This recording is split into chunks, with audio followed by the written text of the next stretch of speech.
ትኩረት አድርግ። የሚጠቅምህን ለመፈጸም ጉጉት ይኑርህ፣ በአላህም ታገስ ይላሉ ነብዩ መሐመድ ሰለላሁ ዐለይሂ ወሰለም። በታሪክ ውስጥ ትኩረትና ወኔ የሚባሉ ንጥረ ነገሮች ሳይጨመሩበት ወደ መሆን የመጣ መልካም ነገር አለ ለማለት ያስቸግራል። ሁሉም ነገር ወደ መሆን የሚመጣው በትኩረት ኃይል ነው። ሁሉም ነገር ሊቀጥልና ሊሻሻል የሚችለው ትኩረት የሰጠውን መጠን ያህል ነው። ሁሉም ነገር ሊኖረን ይችላል፣ ዳሩ ግን ያለ ትኩረት ልንጠቀምበት አንችልም። እውቀት ብቻውን መረጃ ነው። ዓላማ ብቻውን ሐሳብ ነው። ብልህነት ብቻውን በቂ አይደለም። ሀብት ብቻውን አይጠቅምም። እነዚህ ነገሮች በሙሉ የመገልገያ መሳሪያዎች እንጂ ሌላ አይደሉም። እነርሱን የሚያንቀሳቅሰው ትኩረት የሚባለው ኃይል ነው። አንድ ሰው ያለውን አቋም ለመጠቀም ትኩረት ካጣ እውቀትና ሙያ ስላለው ብቻ ተጠቃሚም ሆነ ጠቃሚ ሊሆን አይችልም። ጉልበታችንን፣ እውቀታችንን፣ ሙያችንን፣ ስልጣናችንን ትኩረት የሚባለው ኃይል ተጨምሮበት ነፍስ እንዲዘራበት ካላደረግነው ብቻውን ፋይዳ ሊሰጠን አይችልም። የተጀመረው የሚቀጥለው፣ የተበላሸው የሚስተካከለው፣ የተወለደው የሚያድገው ትኩረት ከተሰጠው ብቻ ነው። የፈለግነውን ወደ መሆን ለማምጣት፣ የጠላነውን ገለል ለማድረግ፣ ያለንን ይዞ ለመዝለቅ የትኩረት ኃይል ያስፈልገናል። አንድን ሁኔታ አሳጥረን ብንቀጥለውም አስረዝመን ብንተረትረውም ትኩረትን የሚፈለጉ ሂሳብ አንድ አይነት ነው። ትኩረት ካለ ሁሉም ነገር አለ። ትኩረት ከሌለ ሁሉም ነገር የለም። ትኩረትን ያጣ ነገር ትልቁ ትንሽ ነው። ትኩረትን ያገኘ ነገር ትንሹ ትልቅ ነው። ማንም ሰው በማንኛውም ወቅት ማንኛውንም ነገር መጀመር ይችል ይሆናል። ዳሩ ግን ያለ ትኩረት ይዞት መዝለቅ አይችልም። ጦርነት በወሬ ደረጃ ቀላል ቢሆንም ተግባሩ ግን ከባድ ነው። የዚህ ምክንያቱ ወሬ የተግባር ያህል ትኩረትን ስለማይሻ ነው። በተመሳሳይ ሁኔታ ማንኛውንም ነገር ይዞ ከመዝለቅ ይልቅ መጀመር ቀላል የሚሆነው መጀመርን ይዞ የመዝለቅ ኃይል ስለማይከብድ ነው። እርግጥ የአንድ ነገር ጅማሮ የአንድ ተግባር ግማሽ አካል ነው። ሆኖም ግን ለፍሬው ሲባል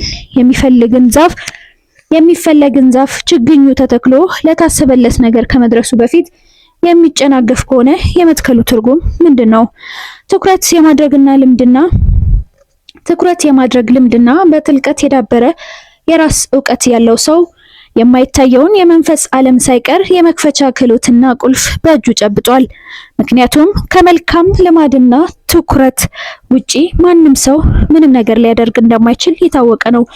በሌላ አባባል ወደ ልማድ ባልመጣ መልካም ነገር ወደ ስኬት መምጣት የሚችል ነገር የለም። ታላላቅ ሰዎች የትኩረት ልማድን ያገኙት ስለተሳካላቸው አይደለም፣ ይልቁንም ትኩረት ስለነበራቸው ነው የተሳካላቸው። በርካታ ፈጣን የሆኑና እውቀት ያላቸው ሰዎች ቁም ነገር ለመስራት ችግር የሚገጥማቸው የተበታተነና ትኩረት ያጣ ማንነት ስላላቸው መሆኑን ስናውቅ ትኩረት ከሁሉም በላይ አስፈላጊ መሆኑን እንረዳለን። ትኩረት ስንል ምን ማለታችን ነው? ትኩረት ማለት በአንድ ነገር ላይ ያለምንም አነሳሽነት የምናደርገው ጥረትና ጉጉትና ክትትል ማለታችን ነው። በቀላል ቋንቋ ትኩረት ማለት ያልተበታተነ ማንነት ማለት ነው። አንድ ዕለት አንድ ሰው የኔ ችሎታ አንድ ነገር ብቻ ነው፣ ይኸው ምንም ነገር ተስፋ ሳልቆርጥ ያለማቋረጥ ትኩረት መስጠት ነው ብሎ ነበር። ሰውየው በጣም ትክክልና እውነተኛ ነገር የገባው ነው። ያለ ትኩረትና ጥረት የሚሆን ጠብ የሚል ነገር የለም።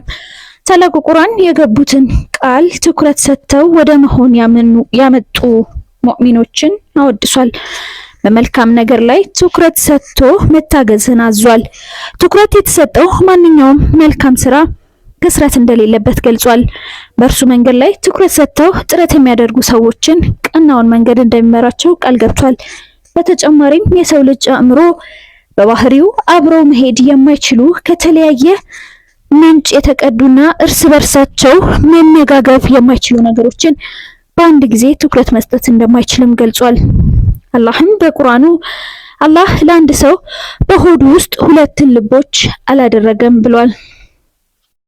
ብዙ ሰዎች ብዙ ነገር እያላቸው ብዙ ዕውቀት አከማችተው ብዙ ሀብት ሰብስበው ትኩረት በማጣታቸው ብቻ የያዙትን በማይመጥንና ባነሰ ነገር ኖረው ሲያልፉ ሲታይ ትኩረት የሚባለው ኃይል ዋጋው ምን ያህል ውድ እንደሆነ ይገባናል።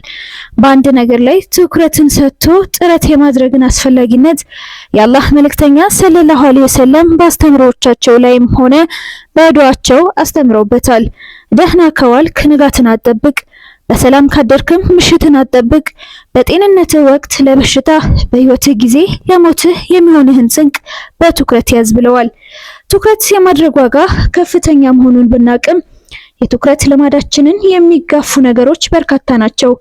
ግዴለሽነትን እየተንከባከበ የሚያቆየው ባህላችን፣ ሌሎች ዋጋ ያወጡለትን ሳናጤን የመከተል ልማዳችን፣ ሁለገብ እውቀት የማጣት ችግራችን፣ በቴሌቪዥን በኢንተርኔት ወዘተ ሱስ መያዛችን፣ እነዚህንና የመሳሰሉ ያችኑ ያለችንን የትኩረት ልማድ በሞትና በህይወት መካከል እንድትሆን ያደርጉብናል።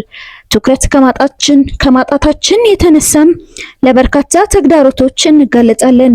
በአንድ ነገር ላይ መዝለቅ አለመቻል፣ የመፍትሄ ሰው ለመሆን መቸገር ለነገሮች ትኩረት የማጣት ችግር ውጤት ነው።